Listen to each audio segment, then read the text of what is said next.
Hey, what's up, everybody? You're watching the Rave TV. My guests today are George and Alex from the death metal band Cannibal Corpse. How's it going, guys? Very good. Awesome. So this is like your 13th time back in Milwaukee. You guys seem to like it here, I guess. Yeah, we've always had really killer shows here.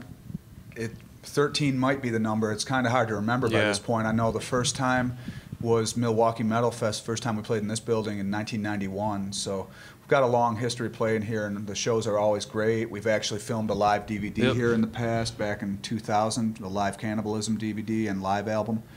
So we've always had a great time here. The shows always go great, so we're happy to be back. Do you remember what went into the process of choosing Milwaukee for recording that last year? Or how was that experience here? I think that choosing Milwaukee, part of the reason we did it was a good location as far as we've always had good shows here, so that helps. And then it's a good venue. You know, it's a good sized venue. On top of that, the video company that we wanted to work with was from Minneapolis, which is not that, you know, they were able to drive a lot of their gear over. So it was just a good location for a few different reasons. And, you know, obviously one of the most important things is that we knew we would have a good show, that there'd be a good response. I mean, you don't want to have all this great production and then have there be, you know, 150 people in a big room or something and have it not look good. But there were plenty of people. I think it was like 500 people or something like that, which for us is great, you know. So it was it turned out great. And you guys just announced the other day that you're going to be doing another DVD, live DVD then? Yes. This time we're going to be in, we're filming 2 different shows. We're filming in Denver and then again in Albuquerque, and both of those are at theaters. And, you know, we'd actually talked about this place, but I'm like, well, we can't have 2 DVDs that have the exact same scenery. You know, so. Got to change it up a little bit. Yeah. So I don't think it's uncommon for many people to refer to you guys as one of, if not the best death metal band ever. How do you guys feel when you hear that? You take that. Well, you know, I mean, it's flattering. We're just 5 guys in the band. We're not really, I don't think any of us are very arrogant about, you know, things. We're very fan friendly, and that's a big part of why, you know, obviously a band is popular. It's the part, you know. I mean, yeah, everyone works hard to put out the best records that, you know, we possibly can, but we have a good rapport with the fans. We're always, you know, accessible. We're not just hiding in the bus all day long, refusing to come out and talk to people, you know. And I think it's just, there's been a bond that's built over the years between, you know, fan and band. And really, we're fans too. We all listen to death metal bands and hardcore, whatever. We're all on the bus listening to music, you know, after the show. I mean, sometimes it drives people crazy that we're done playing and some of our techs have been listening to pounding music all night, including the other bands. And then I'm on there cranking Watain or something, and I'm like, just give us a break for a second. But that's just what we do. And so, you know, it's flattering to be put in that category as being the biggest and the best, but that's up to the fans to do that. We're not going to do it ourselves. We know that we have a place in, I think, the history of this music, and that's great, but, you know, we're comfortable letting other people put us in that spot, you know, and I don't think as comfortable taking credit for everything, because there are a lot of other bands that are part of all this. So back in '06, you guys did Sounds of the Underground, and then this past summer, you guys on Mayhem. Are you guys starting to see dividends of maybe a lot of younger fans? Because I'm sure there were a bunch of people who went to those shows and had never heard of or seen Cannibal Corpse, and probably a lot of them probably left pretty impressed. Yeah, it seems like there are new fans coming to the shows, you know, and that's obviously one of the goals of doing a tour like that, besides just that it's an awful lot of fun to do a big festival tour. Those are just an awesome experience. But it definitely got a lot of different people into the band, I think. You know, we'd see people coming out to the tours after each of those festival tours. There were definitely people coming saying that was the first time they had seen us. Was at either Sounds or Mayhem.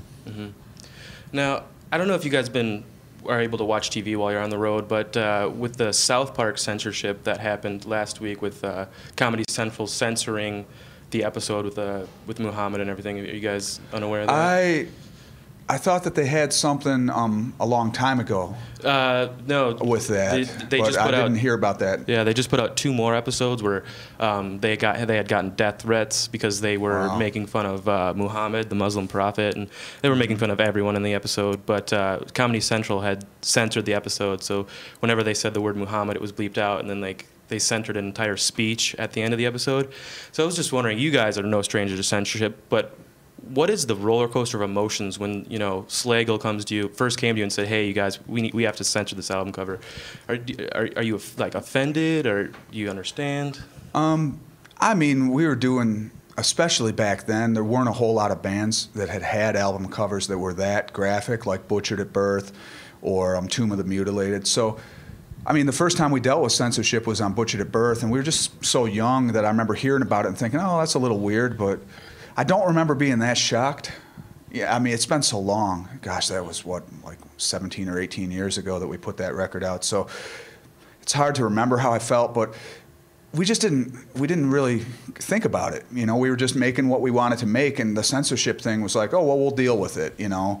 These smaller record stores are not going to be affected by it. You know, at that time, there wasn't like a downloading thing or anything like that happening. Everybody had to go to stores, and mom and pop record stores were a big deal. So the idea of getting censored by chains, you know, and that sort of thing wasn't really that big of a deal. You know, we're like, oh, we're not going to get into a chain store in the mall. Well, who cares? Because we're in Aces Records, and we're in Home of the Hits, and all these smaller record stores, and those were where everybody into death metal went. If you were into death metal, you just didn't go to the mall. Yeah. You know, you wouldn't even bother. You would just go to that one killer store that had all the good stuff in your city, and that's where you would go. We just ignored all those chains. Things have totally changed now. You know, now it is a problem if you can't get into a chain, and maybe that won't even matter in a couple of years. The industry's changing quickly, so who knows? Now, as of Centuries of Torment, you guys still hadn't met Vince Locke, your artist. Has that changed since that video came out? No, we still haven't met him in person. No. Yeah, we never met him, but yeah. Did you guys know what he looked like before you saw him on the DVD? I'd seen one picture in an interview that he had done, and I think it was that French magazine, Hard and Heavy. They did a big article on Vince's artwork, and they showed a picture of him. But that was it. It is pretty crazy, you know, I mean, all these years. But it's always like, oh, he might be able to come out, and then just, you know, I mean, he's, you know, of course, he's busy as hell too. Yeah. He just got a lot of stuff going on, I'm sure. Now, you guys, just because of the nature of their music, mosh pits are pretty brutal at Cannibal Corpse shows. I've experienced them firsthand many times. Has there ever been a case at a show where it's been so brutal, people were getting hurt, where you're like, Jesus Christ, maybe they better dial it back a little bit? It's hard to really pay attention to what's going on in there when you're playing. I mean, you know, I'm spending half the time headbanging or, you know, looking at the crowd, but I'm not exactly, you can't really sit and pay attention to one particular person. I mean, we've heard of, you know, like maybe some people got hurt or, you know, busted lips, you know, knock on whatever. Nothing really serious has ever happened. Everyone's there to have fun. Everyone should be looking out for the other person. Somebody falls over, you don't just stomp all over them and just go about your business. Everyone helps people up. I mean, I've seen that a lot. People falling, you know, and you notice that, but you kind of don't even think about, you know, I can, you know, picture somebody falling over and seeing people help them up, but, you know, no particular incident, because that's kind of the etiquette of the pit, you know. And everyone, I think if there's people on the ground rolling, and then there's a fight going on, you know, and that's when it gets dangerous, when two people are fighting. If they have friends, or friends get involved, somebody that's not even part of it gets hit because somebody thinks that they're with the other guy, you know. But knock on wood, that hasn't really happened a lot. And, you know, of course, we're not condoning any of that. And, you know, we want everybody to have fun. You know, people take out their aggression through slamming. Some people like to crowd surf, stage dive.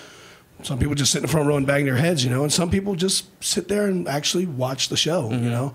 I mean, so, yeah, there's never been a time where I've, you know, I think one time I did stop, like, I stopped the show, like, hey, people were fighting or something, and just everyone was getting, you know, people who weren't even part of whatever the fight was were getting beat up, and you know, but now it's like, okay, that's when I first got in the band. All right, just let the security handle it. They'll deal with it. And I think maybe they weren't doing it at this particular show, but whatever the case, you know, hopefully that stuff's not happening. And, you know, yeah, I'm sure people busted, you know, we actually, you know, met people busted eye, you know what I mean, busted lip, you know, it's going to happen. I mean, you're running around.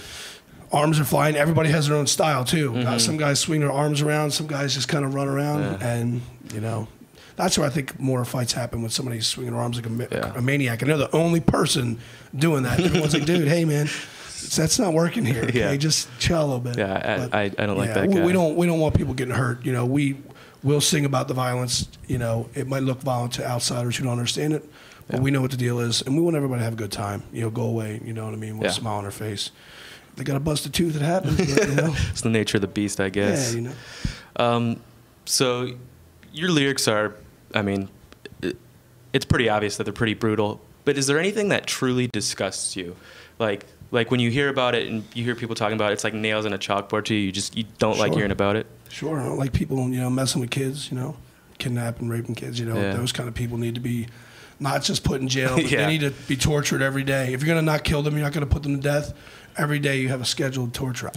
I'm serious, man. Maybe a little meat hooks out of me. You're never gonna bring that person. You're never gonna bring the kids back, or. If fortunately they didn't kill them, but that's just intolerable, man. That's the scum of the fucking earth. You know what I mean? I think there are a lot of people who agree with you on that one. Yes, and so that really disturbs me when I hear about that. I don't really watch the news a lot, and that's part of the reason they have. I think CNN or one of the channels has like that girl they always have talk about kidnapped children. And stuff. And it's good to get it out there and hopefully find these kids and and save them before something happens to them. But I can't stomach it. I feel helpless, and I don't like that feeling. I feel like there's nothing. There is stuff to be done, but it's like especially you're on the road and stuff. I'm not doing nothing from the road, but that makes me just want to find who did it and really teach them a lesson they'll never forget. It won't change what happened, but they'll regret what they did. I guarantee you that. All right, fair enough. Now, Evisceration Plague came out about a year ago, give or take a couple of months. Do you guys have any future plans for Are you guys writing right now, or just a lot of touring? We're still going to be touring throughout most of this year. Like we're doing this tour right now. Then next month we'll be going, not next month, but in June. We'll be going to doing a bunch of European festivals, and same thing in August. We're doing 2 different little festival runs. The first one is June and July, like end of June, beginning of July. Second one is most of August. We're going to be over there doing all those big killer festivals like Wacken. So that'll be great. After that, we're working on setting up a few things here and there. Like hopefully, maybe we're hoping that we could go down to Puerto Rico to play. We're not sure if we're going to be able to pull that off or not, but we're going to try. And then in later in the year we might try and do a few more places, just stuff that we have not yet done on this tour. We've covered a lot of ground on this tour, but there's always more places to go, and we wanted to try and wrap up the year by getting to some places that we have not yet gotten to on the Evisceration Plague tour. After that, most of 2011 I imagine we'll be writing and recording. We'll try and record sometime in the middle of 2011, give or take. I mean, this is still pretty far off, so I can't give you an exact time. Yeah, sure. And then hopefully the next album will come out sometime. It'll be like probably about a year and a half or so from now before we get another record out. Yeah. All right, well, that's all I have for you guys. Thanks a lot for hanging out. Hey, thank you very much for having us. Thanks for watching, guys. And as George always says, keep supporting death fucking metal. Yeah.